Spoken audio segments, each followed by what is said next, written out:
नियम है, आज भी नीति नियम। जिसके घर में संपदा की कमी होती है, जिसके घर में कर्जा बढ़ जाता है, लक्ष्मी नहीं आती, बहुत टेंशन की जिंदगी जीता है मनुष्य, व्यापार चल नहीं रहा, बहुत तकलीफ का जीवन चल रहा होता है, तो आज भी नियम है महाराज, आज भी नियम।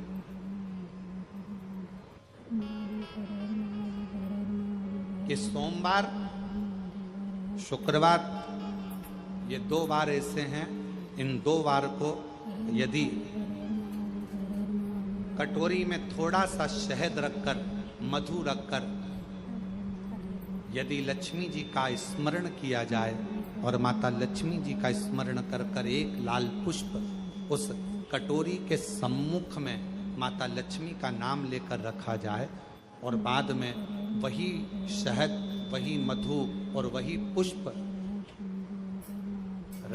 सोमवार का दिन और शुक्रवार के दिन लक्ष्मी का पूजन कर कर, स्मरण कर कर, दूसरे दिन शुक्रवार के दिन पूजन करें, शनिवार के दिन उस मधु का, उस पुष्प का विसर्जन करें, सोमवार के दिन पूजन करें लक्ष्मी जी का स्मरण कर कर, और मंगलवार के दिन अगर विसर्जन करें, 5 या 7 सोमवार या शुक्रवार को यदि आप मधु का भोग लक्ष्मी जी को लगाना प्रारंभ कर दें, शिव का नाम स्मरण कर कर, तो उसके घर में कभी संपदा की कमी नहीं होती, लक्ष्मी उस संपदा को बढ़ाती। और हम तो यहां तक कहेंगे, प्रयास करो, अगर आपके घर में छोटा सा शिवलिंग विराजमान है, आपके घर में अगर छोटा सा शंकर जी का शिवलिंग है, छोटा सा शंकर भगवान का शिवलिंग है, या आपके घर में कुबेरेश्वर धाम का कंकर है, और आपके घर में यदि शंकर भगवान का शिवलिंग है, या सीहोर का रुद्राक्ष हो, या शंकर भगवान का शिवलिंग हो, या कंकर शंकर हो, तो निवेदन है जहां पर भी शिवलिंग आपके घर में विराजमान है, अगर छोटी सी कटोरी में एक बेलपत्र को आप नीचे रखिए, छोटी सी कटोरी उस बेलपत्र के ऊपर रखकर उसमें थोड़ा सा मधु, शहद, शंकर भगवान की साक्षी में शिव जी के सामने अगर शुक्रवार की शुक्रवार रखना प्रारंभ कर दो, धीरे धीरे संपदा की वृद्धि अपने आप होना प्रारंभ हो जाए। शुक्रवार के दिन बेलपत्री के वृक्ष के नीचे बैठकर घृत का दिया लगाकर शरीर में जो रोग है उसका स्मरण कर कर, शंकर जी से विनय कर कर, हे भोलेनाथ, आपने शुक्र देवता को संजीवनी मंत्र दिया है, तो क्या आप मेरे को वो मंत्र प्रदान नहीं करोगे? मेरे रोग, मेरी बीमारी, मेरे दुख को आप नहीं हरोगे? शिव से कहो, ये शरीर आपने दिया है और भजन करने के लिए दिया है, स्मरण करने के लिए दिया है, कीर्तन करने के लिए। यह स्कंद पुराण कहती है महाराज कि भगवान नारायण स्वयं इस जड़ के नीचे अपना विश्राम करते हैं महाराज, इस जड़ के नीचे। प्रयास करा करो, एक चुटकी हल्दी, कितनी? मात्र एक चुटकी हल्दी, आंवले के वृक्ष के नीचे भगवान हरि हर महादेव के नाम से रखकर उस पर पूर्व मुख कर कर, पूर्व की ओर मुख कर कर जल समर्पित करना प्रारंभ कर दीजिए। आप अगर प्रयास करेंगे, शुक्रवार की शुक्रवार करें, या नवमी की नवमी करें, अष्टमी की अष्टमी करें, प्रदोष की प्रदोष कर लें। मन जब दो होने लगे तब एक श्वेत पुष्प लेकर उस सफेद पुष्प में थोड़ा सा हल्दी और कुंकू का लेपन कर कर किसी भी शंकर के मंदिर में, शंकर के शिवलिंग पर यदि ब्रह्मेश्वर महादेव का नाम लेकर उस फूल को, पुष्प को समर्पित किया जाता है, फूल को चढ़ाते समय, फूल जब समर्पित किया जाता है तो फूल का जो मुख है, जैसे ये डंडी है फूल की, और फूल का जो मुख है, जहां आप बैठे, इधर बैठे हैं तो इधर, उधर बैठे हैं तो उधर, इधर बैठे हैं तो इधर, फूल का मुख अपनी ओर होना चाहिए। उस भगवान शंकर के शिवलिंग पर ब्रह्मेश्वर महादेव का नाम लेकर यदि वो श्वेत पुष्प हल्दी और कुंकू लगाकर समर्पित करा जाता है तो व्यक्ति का मन बार बार डामाडोल नहीं होता और वो एकाग्र चित्त होकर अपनी मंजिल तक पहुंच जाता है। वो ब्रह्मेश्वर महादेव। एक पात्र में जल और दूध ले लीजिए, शुक्रवार का दिन। तो कहोगे गुरुजी ये कथा कहां से निकाल के लाए हो? तो विष्णु पुराण में से आप उसको स्मरण कर सकते हो। काय में से? विष्णु पुराण में से। एक पात्र में देसी गाय का दूध, जल उसमें रखकर, और आपके अगर लड्डू गोपाल हो, यदि आपके घर में ठाकुर जी हो, लड्डू गोपाल हो, विष्णु जी का कोई स्वरूप हो, श्री हरि का कोई स्वरूप हो, तो उस पर शुक्रवार के दिन आप संध्या के समय पर दुर्वा डालकर उस दुर्वा से अगर लक्ष्मी जी के नामों का 108 बार उच्चारण कर कर, घी का दिया लगाकर, कैसर के चावल साथ में रखकर केवल उस जल का और दूध का मात्र छींटा देते हो तो उसके घर में कभी लक्ष्मी की कमी नहीं आ सकती, संपदा बढ़ती चली जाती है। 108 बार लक्ष्मी के नाम का मात्र उच्चारण कर लेने पर, भगवान विष्णु के चरणारविंद पर, भगवान विष्णु के चरणों पर केवल उस दुर्वा का, जल का, दूध का सिंचन कर देने से भी लक्ष्मी की वृद्धि होती, लक्ष्मी देती, दुर्वा बढ़ती है। और दुर्वा का एक बहुत सुंदर गुण है महाराज, बहुत सुंदर गुण है दुर्वा का। जहां पर उसके भीतर गांठ आती है ना, वहां से 2 रास्ते बना देती है। बोलो बनाती कि नहीं बनाती? कभी दुर्वा देखी होगी आपने। जहां गांठ आई वहां 2 रास्ते बनाएगी, फिर गांठ आई फिर 2 रास्ते बनाएगी, फिर गांठ आई फिर 2 रास्ते बनाएगी।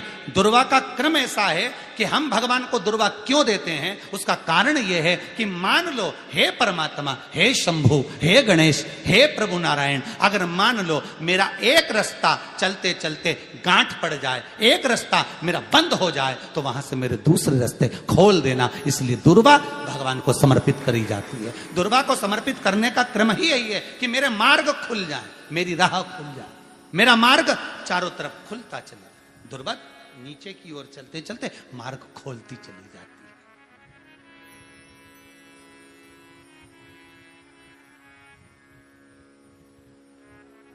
अमृत है ये, इसलिए नष्ट नहीं होती। तोड़ के रख लेना, प्रैक्टिकल करके जरूर देखना, सियोर वाला महाराज कहीं झूठ तो नहीं बोल रही है। तोड़ कर रखो दुर्वा को, बोरी में भर कर रखो। 4 साल, 6 महीने, 8 महीने बाद सूख जाए, बेकार हो जाए, उसके बाद भी उसको खेत में, बगीचे में कहीं ले जाकर पटक देना, 8-15 दिन पानी देना, देखो फिर वापस वही हरी की हरी होना, वही कहीं ना कहीं से स्फुटित होते फिर आगे बढ़ना चालू कर देगी। उसका तत्व है अमृत, वो अमर है, मरती नहीं, फिर चालू हो जाती। शिव कहते हैं यही अमरता है, यही अमरता है कि दुख आया तो मरने की नहीं सोचना है। तकलीफ आई, कष्ट आया, रोग आया, बीमारी आई, थोड़ा सा तकलीफ आ गई, थोड़ी बीमारी आ गई, थोड़ा दुख आ गया, तो ये मत सोचना मैं मरना है। नहीं नहीं नहीं, अभी तो और जीना है। तो किस लिए जीना है? कोई कहेगा इसको कहीं आसक्तियां होंगी, घर की, परिवार की, कुटुंब की, कबीले की, इसलिए जीना चाहती है, इसलिए जीना चाहता। नहीं, आसक्ति एक रखना कि मैं जीना इसलिए चाहता हूं, मैं और जीना चाहती हूं, इसलिए चाहती हूं कि अब मैं भगवान का भजन करना चाहती हूं। अभी तक मैंने परिवार, कुटुंब, कबीले, संसार के लिए करा, अब जितनी जिंदगी दी उस मालिक ने, अब मैं उसका भजन करूं। दुर्वा भगवान विष्णु को चढ़े, दुर्वा गणेश जी को चढ़े, दुर्वा शिव जी को चढ़े, दुर्वा ब्रह्मा को चढ़े, दुर्वा इंद्र को चढ़े, दुर्वा पितरों को चढ़े। कितना सुंदर कहा है। जिसके घर में पितृदोष प्रबल होता है, बहुत प्रबल पितृदोष है, तो उसके घर के जहां पानी का मटका रखा था, पितृदोष मालूम है ना? पितृदोष का लक्षण क्या होता है? 1 रुपए कमाओ, 1.25 रुपए खर्च हो, समझ लेना पितृदोष है। रात्रि को सो गए तुम, बड़े चक नींद आ गई तुमको, बहुत प्रेम से सो गए, सोने के 1.5 घंटे या 2 घंटे बाद तुम्हारी नींद खुल जाए और कम से कम आधे घंटे तक तुमको भूख लग रही हो, समझ लेना पितृदोष है। सोकर उठने के बाद में जैसे ही 1-2 घंटे की नींद हो गई और अचानक नींद खुल गई और तुम्हें भूख लग रही है, भूख लग रही है, प्यास लग रही है बहुत तेज, अभी सोए हो, 1.5 घंटा ही हुआ, 2 घंटा ही हुआ, भूख लगने लगी, बहुत तेज भूख लग रही है, समझ लेना पितृदोष है। पितृ भूखे हैं, भोजन की याचना कर रहे हैं, भोजन की याचना। सोने के बाद तत्काल नींद खुले 2 घंटे के बाद, भूख लगे, उसका भी एक समय बताया है महाराज ब्रह्मवर्ता पुराण के अंतर्गत कि रात्रि को सोने के बाद में 1 घंटे की नींद हो जाए और उसके बाद में 2 घंटे के अंदर वापिस नींद खुल जाए और भूख लगने लगे तो समझ लो पितृ भूखे हैं, भोजन मांग रहे हैं, अन्न मांग रहे हैं, पितृदोष है।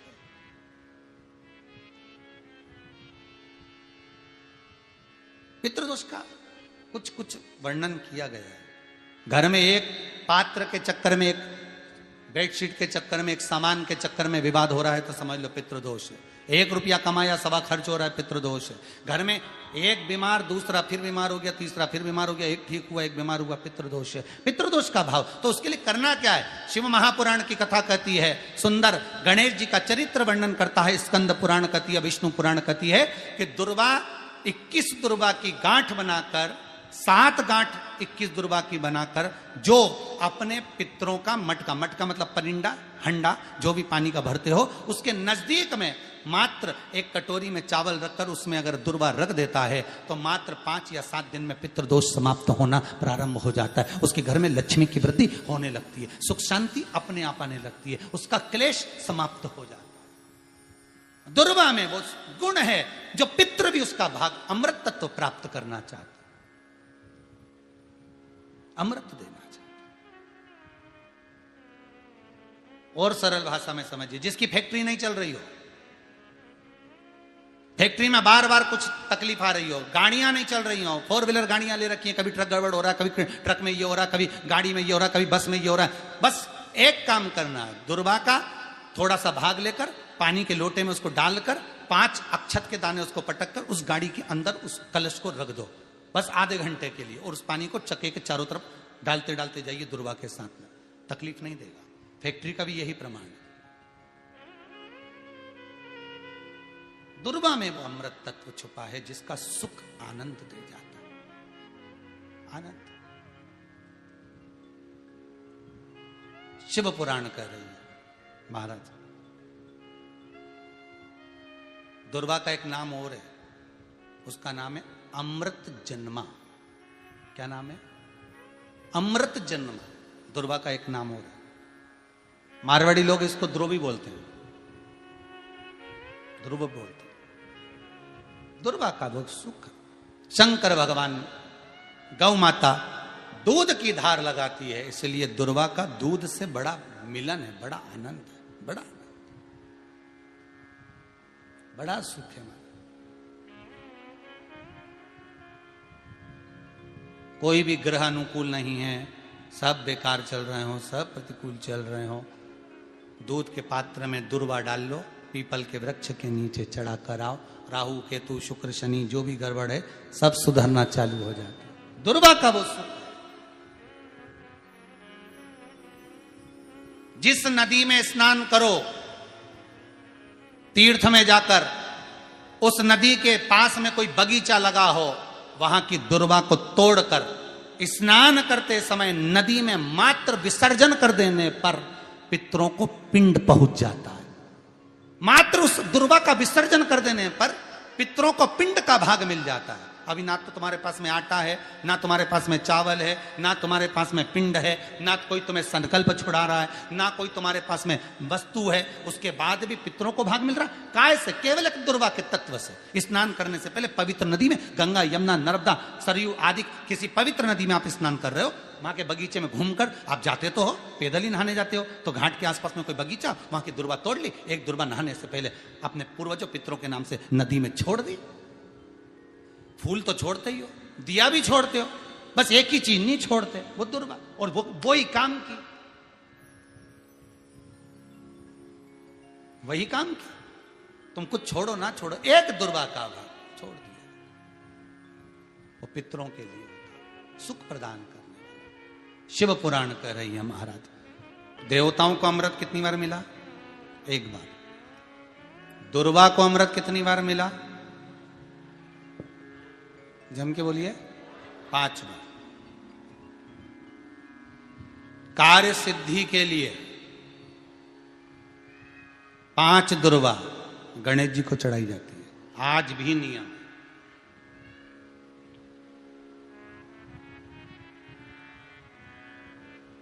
कभी आपको मौका मिला हो और आपने रावण संहिता पढ़ी हो, कौन सी संहिता? रावण संहिता। क्योंकि रावण शिव का उपासक था, भजन करने वाला था। शिव तांडव स्तोत्र आज भी लोग रावण का एक आनंद में पढ़ते। तो शिव का उपासक है रावण, शंकर का उपासक। विद्वान भी था, ज्ञानवान भी था। वो तो देवता के हाथ से मरना था उसको, इसलिए उसने मांगा ही यही था। जो मांगा वो मिला। तो रावण संहिता अगर किसी ने पढ़ी हो तो उसको मालूम होगा, रावण संहिता में 4 तरह के तिलक का महत्व बताया। कितने तिलक? 4। उन 4 तिलक में सर्वश्रेष्ठ तिलक रावण बताता है। एक तिलक सर्वश्रेष्ठ है, वो है दुर्वा। जो दुर्वा होती है, उस दुर्वा को जलाकर उसकी भस्म तैयार कर कर उसमें गाय का, श्वेत गाय, कौन सी गाय? सफेद। उस गाय के शरीर पर कोई दाग ना, उसके शरीर पर पूर्ण तरह से श्वेत हो, ना लाल उसमें कोई धब्बा हो, ना काला धब्बा हो, ना कोई कलर हो, बस केवल श्वेत। रावण संहिता में 4 तरह के तिलक का प्रमाण दिया। तो एक तिलक रावण संहिता में वर्णन आया, एक तिलक का जो व्याख्यान वर्णन किया गया, उसमें दुर्वा को जलाकर राख कर कर भस्म बनाकर उसमें गाय का घी, देसी गाय का घी मिलाकर और उसका बिंदी, उसका तिलक मस्तक पर लगाकर या नैनों में सुरमा लगाकर जो व्यक्ति जिस किसी से मिले वो उसका हो जाता है। उस दुर्वा में इतना प्रबलता आ जाती है, अमृत तत्व जुड़ा हुआ है दुर्वा के।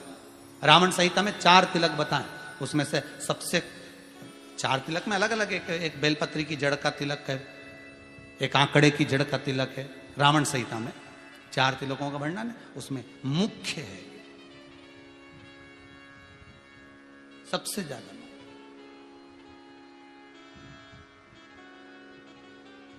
हम तो कहेंगे, अगर मान लो,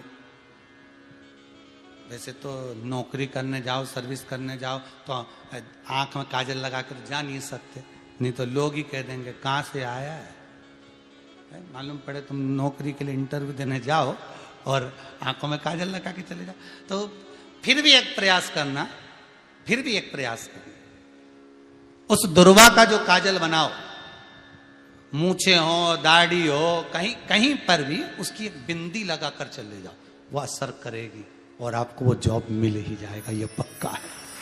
उसमें आकर्षण होता है। दुर्वा आकर्षण का केंद्र करती है। आपको कभी आपके नयनों में दर्द हो रहा हो, जलन हो रही हो, तो आप दुर्वा, हरी भरी जहां दुर्वा हो वहां थोड़ी देर चलने का प्रयास करिएगा, आपके नेत्रों का विकार समाप्त हो जाएगा। दुर्वा में वो एक सुख है, वो अमृत छुपा हुआ, और एक बार का अमृत नहीं, 5 बार का अमृत दुर्वा के अंतर्गत।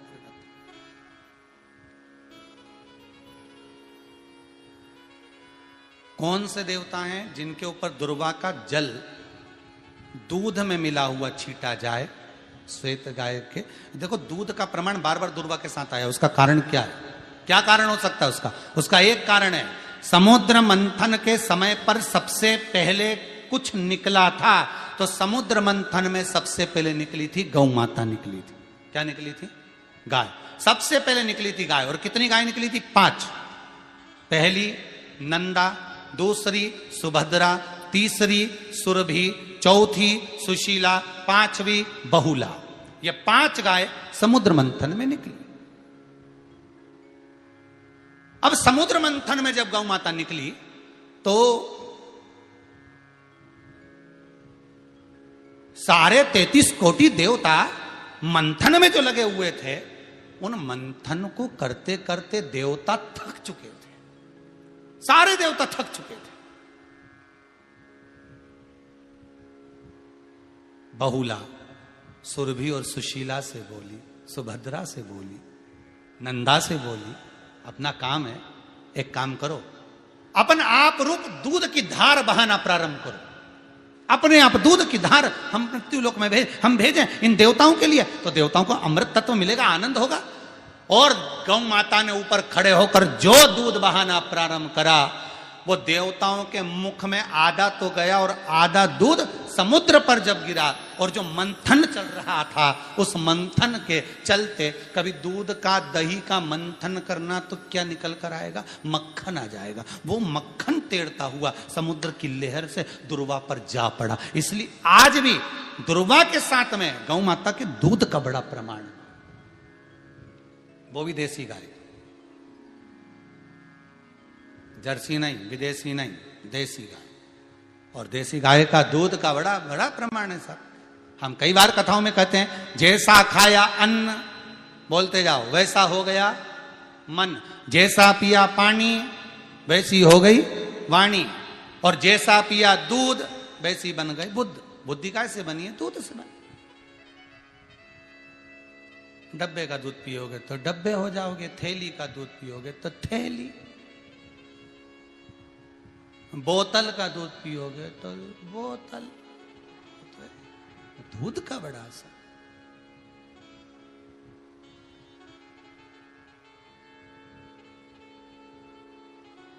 गौ माता के दूध का पान। कहा एक पात्र में जल और दूध ले लीजिए, शुक्रवार का दिन। तो कहोगे गुरुजी ये कथा कहां से निकाल के लाए हो? तो विष्णु पुराण में से आप उसको स्मरण कर सकते हो। काय में से? विष्णु पुराण में से। एक पात्र में देसी गाय का दूध, जल उसमें रखकर, और आपके यहाँ अगर लड्डू गोपाल हो, यदि आपके घर में ठाकुर जी हो, लड्डू गोपाल हो, विष्णु जी का कोई स्वरूप हो, श्री हरि का कोई स्वरूप हो, तो उस पर शुक्रवार के दिन आप संध्या के समय पर दुर्वा डालकर, उस दुर्वा से अगर लक्ष्मी जी के नामों का 108 बार उच्चारण कर कर, घी का दिया लगाकर, कैसर के चावल साथ में रखकर, केवल उस जल का और दूध का मात्र छींटा देते हो, तो उसके घर में कभी लक्ष्मी की कमी नहीं आ सकती, संपदा बढ़ती चली जाती है। 108 बार लक्ष्मी के नाम का मात्र उच्चारण कर लेने पर, भगवान विष्णु के चरणारविंद पर, भगवान विष्णु के चरणों पर केवल उस दुर्वा का, जल का, दूध का सींचन कर देने से भी लक्ष्मी की वृद्धि होती, लक्ष्मी देती।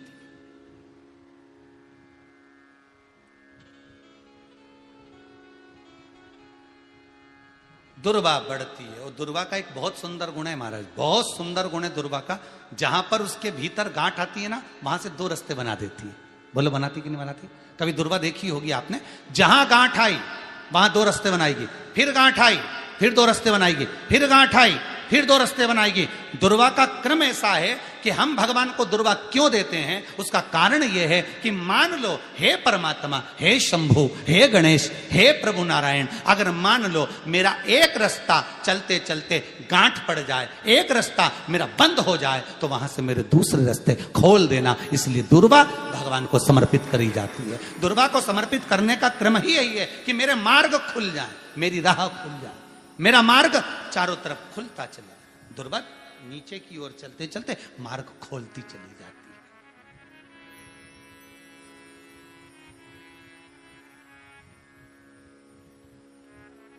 अमृत है ये, इसलिए नष्ट नहीं होती। तोड़ के रख लेना, प्रैक्टिकल करके जरूर देखना, सीवर वाला महाराज कहीं झूठ तो नहीं बोल रही है। तोड़ कर रखो दुर्वा को, बोरी में भर कर रखो।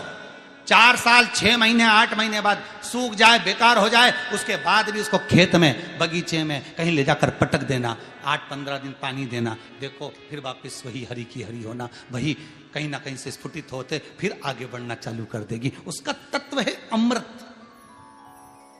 वो अमर है, मरती नहीं, फिर चालू हो जाती। शिव कहते हैं यही अमरता है, यही अमरता है कि दुख आया तो मरने की नहीं सोचना है।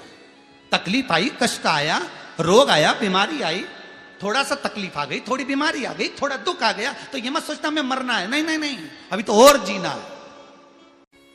आया दरवाजे तक रोग, आया दरवाजे तक बीमारी, आया दुख दरवाजे तक, दुख क्यों ना आएगा? हमारे पूर्व का कर्म है तो दुख तो मिलना ही है। कोई महाराज जी तुमसे कह दे कि तुम्हें दुख ही नहीं आएगा, मैं बैठा हूं, तो महाराज जी से कहते ना तुम्हारे चरण कहां हमें बता दो, क्योंकि दुख तो आएगा। जैसी करनी वैसी करनी। जो पूर्व में कर कर आए हो, भले आज तुम किसी को दुख नहीं दे रहे, भले आज तुम किसी को तकलीफ नहीं दे रहे, पर पूर्व का कर कर आए हो वो तो भोगना पड़ेगा। दो कारणों से मनुष्य का शरीर मिलता है, एक कर्म का भोग भोगने के लिए, दूसरा भगवान का भजन करने के लिए। भजन भी करो और दुख भी भोगो। जो मिला है किस्मत में, बड़े प्रेम से मिला, ना जाने क्यों मिला इतना दुख, उसका कारण होगा। वो कारण को ढूंढना बाद में, अपने को ढूंढने की जरूरत भी क्या? अपन तो भजन करो, भजन करोगे तो दुख कटेगा। मंदिर जाने से दुख नहीं कट रहा, दुख कैसे कट रहा है? मंत्र जपने से, नाम जपने से, राम कहने से, कृष्ण कहने से, शिव कहने से, भवानी कहने से। मंत्र जितना जपोगे उतना दुख कटता चले जाएगा, उतना दुख कटेगा।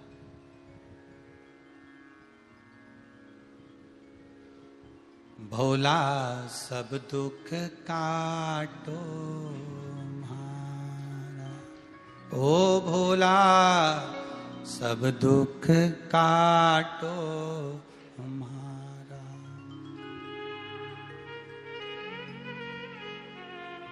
शिव शंकर जपूं तेरी माला, भोला। जैसे व्यक्ति का कोई काम नहीं हो रहा हो, बहुत दिन से लगे, बहुत समय से लगे, ये काम हो ही नहीं रहा, तो शंकर जी का नाम को उल्टा कर कर जपना चालू कर दो। नमः शिवाय ओम। आपको लगे कि आपके घर में शांति बिल्कुल नहीं है, क्लेश बहुत ज्यादा है, बहुत ज्यादा तकलीफ, हमारे घर में कुछ न कुछ जरा सी बात पर विवाद होता ही है, तो प्रयास करिएगा कि आप काली तिल थोड़ी सी, एक काली मिर्ची और 7 लौंग, क्या क्या तिल चीजें हैं? काली तिल, काली मिर्ची, 7 लौंग, केवल ये हथेली में रखकर अपना नाम और गोत्र बोलकर अपने दरवाजे से बाहर निकलकर किसी भी शंकर के मंदिर को समर्पित करिए। शिव पे नहीं चढ़ाने दें तो शंकर की चौखट पर रखें। महाराज, घर में कभी क्लेश नहीं होगा, बिल्कुल शांति, सहजता, प्रेम आपस। भगवान देवाधिदेव महादेव को जल चढ़ाते हैं, उसके 5 अलग अलग तरीके हैं। बहुत सावधानी से सुनना कथा, आपकी और हमारी जिंदगी की सार्थकता को सिद्ध करने वाली कथा।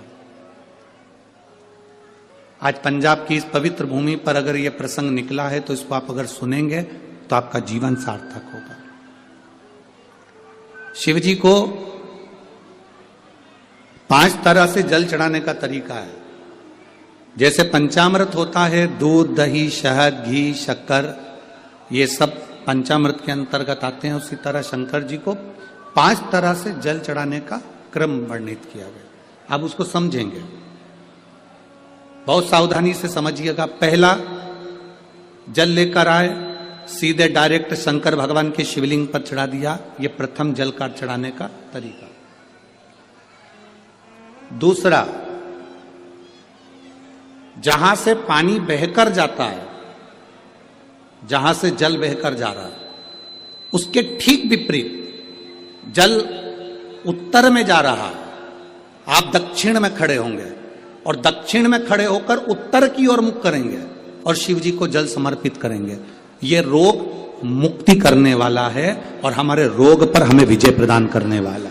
यह जल चढ़ाने का तरीका। एक, सीधे मंदिर में गए, लोटा भरकर जल उठाया, शिव जी को चढ़ा दिया। दूसरा जल, जहां से पानी बहता है, शिव जी का चढ़ा हुआ जल जहां से बहकर जाता है, उसके ठीक विपरीत में शिव जी का जल इधर जा रहा है तो तुम यहां खड़े हो, तुम यहां बैठो, यहां मत बैठना, यहां मत बैठना, इधर बैठो। अगर रोग का निवारण है तो यहां बैठकर। तीसरा, अशोक सुंदरी से जल चढ़ाते चढ़ाते शिवलिंग तक लेकर जाना और शंकर भगवान के शिवलिंग पर पूर्ण जल समर्पित करना। यह तीसरा तरीका, यह कार्य की सिद्धता के लिए। हम जब किसी से आस न लगाकर परमात्मा से विनती करते हैं तो वो विनती करने का तरीका। तीसरा। चौथा, शिवजी पे चढ़ा हुआ जल 5 जगह पर समर्पित करना। गणेश जी, कार्तिकेय, अशोक सुंदरी, शिवलिंग और जलाधारी, ये चौथा क्रम है। जब जिस नारी का, जैसे मेरा नाम मोनिका है, मेरे पति का नाम संजय सिंह है, मैं दिल्ली स्वरूप नगर के निवासी हूं, मेरा फोन नंबर ये है। कहीं बैठी हैं? मैं बाबू को लाए हैं क्या? नहीं लाए? ठीक है, मैं प्रणाम करने के लिए लाई हूं। गुरुदेव बाबा बाबा है, बैठी है बहन। शिव तत्व है, एक जल चढ़ाने का तरीका। शिव जी को हम जो जल चढ़ाते हैं उसका एक तरीका भी हमारी जिंदगी में अगर हमने उसको स्मरण में रख लिया तो हमारी कार्य की सिद्धता को सिद्ध कर देता है, हमें सफलता की ओर लेकर चले जाता है। सीधे जल चढ़ाना, दक्षिण में बैठकर उत्तर की ओर मुख कर कर जल चढ़ाना, अशोक सुंदरी से लेकर शिवलिंग तक जल चढ़ाना, 5 स्थान पर गणेश, कार्तिकेय, अशोक सुंदरी, जलाधारी, शिवलिंग पर जल चढ़ाना 5 स्थान पर, ये चौथे नंबर का। और 5वां जल समर्पित करना,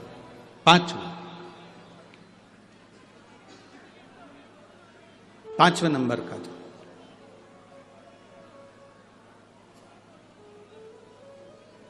शिव जी को 5 नंबर का जो जल आता है, जो जलाधारी है, ऊपर जिसमें पानी भरा रहता है और नीचे एक एक बूंद टपकता रहता, जलाधारी में जल समर्पित कर कर उसी जल को बचाकर अशोक सुंदरी वाली जगह पर थोड़ा सा चढ़ाकर उसी में से जल शिवलिंग पर जब हम समर्पित करते हैं तो हम जिस कार्य के लिए जा रहे हैं वो कार्य सफल हो।